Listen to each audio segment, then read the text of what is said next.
ఆలోచించామని మాట్లాడే పరిస్థితికి వస్తున్నారు. ఇంకో పక్కన ఎక్కడన్నా డబ్బులు తేవాలంటే దానికి కావాలని కంప్లైంట్స్ పెట్టి అడ్డు పెట్టే ప్రయత్నం చేస్తున్నారు. ఇంకొక పక్కన మనం చేసే అభివృద్ధి చూస్తే దేశంలో మొట్టమొదటిసారిగా 25-26లో 25.3% పెట్టుబడులు ఆంధ్రప్రదేశ్ రాష్ట్రానికి వచ్చాయంటే అది మన మీద ఉండే నమ్మకం. దీంతో వీళ్ళకి ఫ్రస్ట్రేషన్ మొదలైంది. ఎక్కడికక్కడ నిధులు రాకుండా తప్పుడు ఫిర్యాదులు చేయడం, కోర్టులో పిటిషన్లు వేయడం, ఈ కుట్రలకు కుతంత్రాలకు కాలం చెల్లింది.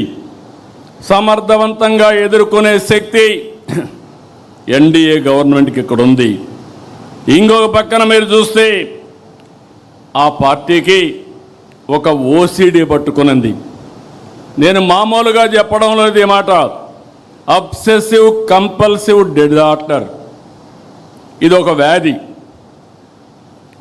ఆ వ్యాధిని అందరికీ అంటగట్టడానికి చూస్తున్నాడు పార్టీ మొత్తం. అబ్సెసివ్ కంపల్సివ్ డిజార్డర్ అది ఈరోజు క్రెడిట్ చోరీ డిజార్డర్గా కూడా తయారైంది. అందులో భాగమే ఇది.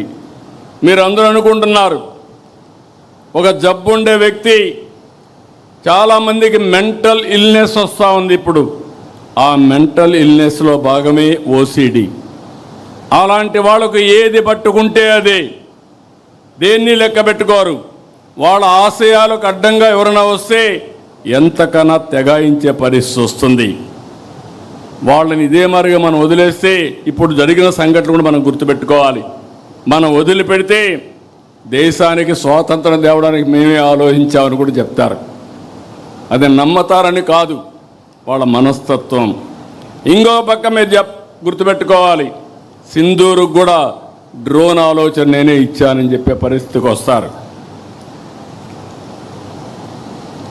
ఫేక్ ప్రచారంతో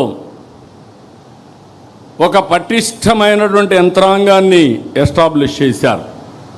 వీళ్ళు మాట్లాడతారు, వాళ్ళ పేపర్లో పబ్లిసైజ్ చేస్తారు, సోషల్ మీడియాలో విస్తృతంగా ఈ ఫేక్ ప్రచారాన్ని చేసి కడాన మనకు కూడా అనుమానం వస్తుంది, ఏంట్రా ఏమైనా జరిగిపోయిందా అని. ఆ పరిస్థితి తెస్తారు. మీరు చూడండి, పదే పదే ఎందుకు చెప్తున్నానంటే, నేనే ముఖ్యమంత్రి, బాబాయ్ హత్య, వివేకానంద రెడ్డి, నిద్రలేశాను, న్యూస్ వచ్చింది సాక్షిలో, వివేకానంద రెడ్డి గారు చనిపోయారు. ఇమ్మీడియట్గా నేను బాధపడ్డా, ఒక మంచి వ్యక్తి చనిపోయాడు అనే బాధ కలిగింది.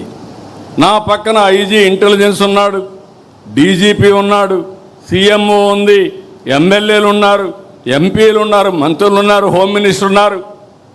ఎవరు కూడా నాకు బ్రీఫ్ చేయలేకపోయారు, బిజీగా ఉన్నాం.